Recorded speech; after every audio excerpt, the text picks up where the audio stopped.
গত কয়েক সপ্তাহ আগে যুক্তরাষ্ট্র, ইসরায়েল এবং ইরানের মধ্যে যুদ্ধ শুরু হওয়ার পর থেকে ইরানের সবথেকে কার্যকর প্রতিশোধ নেওয়ার উপায় ছিল মূলত হরমুজ প্রণালী বন্ধ করে দেওয়া। উল্লেখ্য, বিশ্বের প্রায় 20% তেল এবং তরলীকৃত প্রাকৃতিক গ্যাস সাধারণত এই পথ দিয়েই পার হয়। এটি ইরানের জন্য দারুণ খবর বয়ে এনেছে। এই অচলাবস্থার কারণে বিশ্ববাজারে তেলের দাম অনেক বেড়ে গেছে, কিন্তু ইরান এখনও এই প্রণালী দিয়ে নিজের তেল ঠিকঠাক রপ্তানি করতে পারছে এবং যুদ্ধের আগের মতোই সমানতালে ব্যবসা চালিয়ে যাচ্ছে। উপরন্তু বিশ্ববাজারে তেলের দাম কমানোর মরিয়া চেষ্টায় যুক্তরাষ্ট্র যখন ইরানি তেলের ওপর থেকে নিষেধাজ্ঞা তুলে নিল, তখন ইরানকে আর ছাড়ে তেল বিক্রি করতে হলো না। দি ইকোনমিস্টের দাবি অনুযায়ী ইরান এখন তেল বিক্রি থেকে গত ফেব্রুয়ারির তুলনায় প্রায় দ্বিগুণ আয় করছে। অন্যদিকে এটি ইরানের উপসাগরীয় প্রতিবেশীদের জন্য এক ভয়ঙ্কর খবর হয়ে দাঁড়িয়েছে, যাদের হঠাৎ করেই তেল রপ্তানির জন্য বিকল্প কোনো পথ খুলতে হচ্ছে। তবে গত এক সপ্তাহের মধ্যে দেখা গেছে ইরানি জাহাজের এই প্রণালী অতিক্রম করার সংখ্যাটাও খুব সামান্য বাড়তে শুরু করেছে। এর কারণ হলো ইরানের পররাষ্ট্র মন্ত্রণালয় একটি বিবৃতি দিয়েছে যে অশত্রু রাষ্ট্রগুলো, যার তালিকায় আছে চীন, রাশিয়া, ভারত, ইরাক এবং পাকিস্তান, এই পথ দিয়ে যাওয়ার অনুমতি পাবে, তবে তা অবশ্যই ইরানি কর্তৃপক্ষের সাথে সমন্বয় করে। মজার বিষয় হলো এই জাহাজগুলো কিন্তু আগের সাধারণ রুট দিয়ে যাচ্ছে না। এর পরিবর্তে তাদের দুটি ভারী সামরিকায়িত ইরানি দ্বীপের মাঝখানে প্রণালীর উত্তরতম বিন্দুর এক সরু পথ দিয়ে যেতে হচ্ছে। তাই এই ভিডিওতে আমরা ব্যাখ্যা করব কেন এটি ঘটছে এবং কিভাবে এটি এই প্রণালীতে এক ধরনের টোল সিস্টেম বা কর ব্যবস্থা তৈরির একটি বিস্তৃত ইরানি কৌশলের সাথে মিলে যায়। তো এই পুরো ঘটনাটি বুঝতে হলে আপনাকে জানতে হবে হরমুজ প্রণালী আসলে দেখতে কেমন। ইরানের লারাক দ্বীপ এবং ওমানের উত্তর প্রান্তের সবথেকে সংকীর্ণ বিন্দুতে এই প্রণালীটি মাত্র 50 কিলোমিটার চওড়া। যুদ্ধের আগে মূলত সব বাণিজ্যিক জাহাজ এই ফাঁকা অংশ দিয়েই পার হতো, কারণ এটি ছিল সবথেকে সহজ আর দ্রুততম পথ। তবে গত 2 সপ্তাহে ইরান যে কয়েকটি ইরানি জাহাজকে যাওয়ার অনুমতি দিয়েছে, তাদের রুট বদলে নিতে হয়েছে। তাদের এখন লারাক এবং কেশম দ্বীপের মাঝখান দিয়ে উত্তর দিকে যেতে হচ্ছে। এই দুটি দ্বীপই চরমভাবে সামরিকায়িত এবং এমন খবরও পাওয়া গেছে যে ইরান এই জাহাজগুলোর অন্তত কয়েকটির কাছ থেকে কার্যকরভাবে $2 মিলিয়ন পর্যন্ত টোল আদায় করেছে। স্বাভাবিকভাবেই এটি উপসাগরীয় দেশগুলোর কাছে মোটেও ভালো ঠেকেনি, কারণ তারা তাদের তেল ও গ্যাসের বেশিরভাগ রপ্তানির জন্য এই প্রণালীর উপরই নির্ভর করে। আর এই কারণেই গত সপ্তাহে যখন এই নতুন পরিকল্পনাটি স্পষ্ট হয়ে উঠেছিল, তখন গালফ কোঅপারেশন কাউন্সিল বা জিসিসি একটি বিবৃতিতে সাফ জানিয়ে দিয়েছে যে এটি আন্তর্জাতিক আইনের পরিপন্থী। পরবর্তীতে মার্কিন পররাষ্ট্রমন্ত্রী মার্কো রুবিও এই বিষয়টিকে সমর্থন করেছেন এবং তারা সম্ভবত ঠিকই বলেছেন, কারণ সমুদ্র আইন বিষয়ক জাতিসংঘ কনভেনশন অনুযায়ী সংশ্লিষ্ট রাষ্ট্রগুলোকে ট্রানজিট প্যাসেজ নিশ্চিত করতে হয়। সহজ কথায় যে কোনো প্রধান প্রণালী দিয়ে অন্য জাহাজগুলোকে ফ্রিতে যেতে দিতে হয়।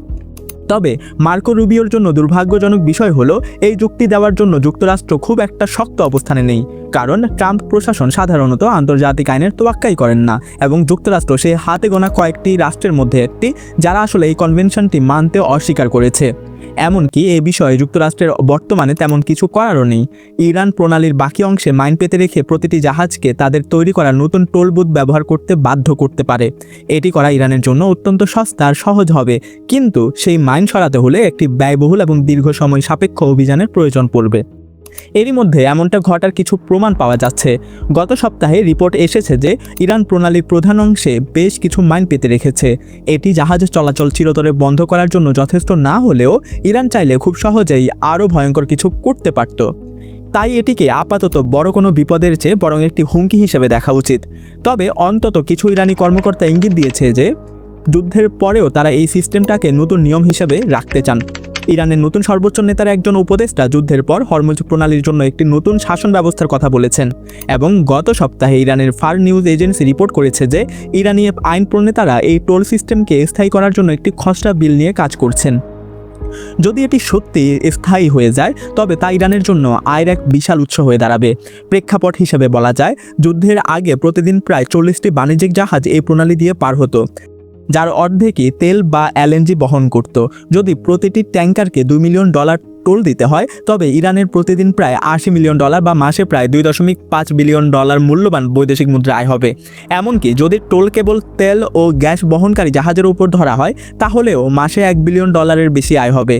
তুলনা করলে দেখা যায় এটি মিশর সাধারণত সুয়েজ খাল থেকে যে আয় করে তার চেয়েও বেশি এবং যা ইরানের সরকারি তহবিলের ব্যাপক উন্নতি ঘটাবে, যেখানে গত অর্থ বছরে তাদের মোট কর রাজস্ব ছিল মাত্র $14 বিলিয়ন মতো। যদি এটি স্থায়ী হয় তবে মধ্যপ্রাচ্যের দেশগুলো এই প্রণালীর উপর তাদের নির্ভরতা কমানোর চেষ্টা করবে, কিন্তু সেটি হবে একটি দীর্ঘমেয়াদী পরিকল্পনা। স্বল্পমেয়াদে কোনো কার্যকর বিকল্প নেই বলে বর্তমান বিশ্ব অর্থনীতি এত কঠিন সময় পার করছে। উপরন্তু এমন কিছু তথ্য পাওয়া গেছে যে ইরান এই টোলবুথ ব্যবহার করে ডলারের রিজার্ভ স্ট্যাটাসের ওপর চাপ সৃষ্টি করতে পারে।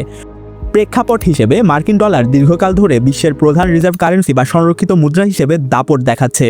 এটি এমন এক মুদ্রা যা সারা বিশ্বের আর্থিক প্রতিষ্ঠানগুলো নিজেদের কাছে জমা রাখতে পছন্দ করে এবং যা আন্তর্জাতিক বাণিজ্যে আধিপত্য বিস্তার করে।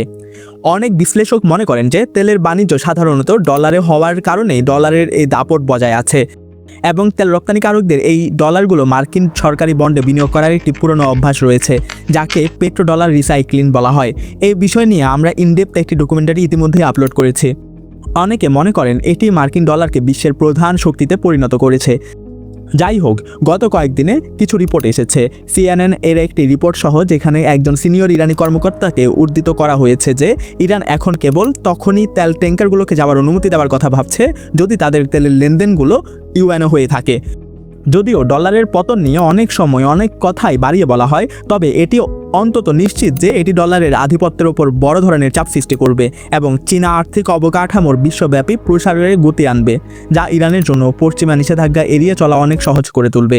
এখন এই পুরো ঘটনার অনেক বড় বড় খেলোয়াড় জড়িত এবং এটি কোনো গোপন বিষয় নয় যে আমরা যে পৃথিবীতে বাস করি তা এ ধরনের বড় খেলোয়াড়দের দ্বারাই নিয়ন্ত্রিত হয়, তা সে রাজনীতির জগতেই হোক বা কর্পোরেটের দুনিয়ায়। আজকের জন্য এতটুকুই। যুদ্ধ, ভূরাজনীতি, ইতিহাস এবং আরও নানান সব শিক্ষণীয় ডকুমেন্টারির জন্য কথা সত্যকে সাবস্ক্রাইব করুন। বিদায়।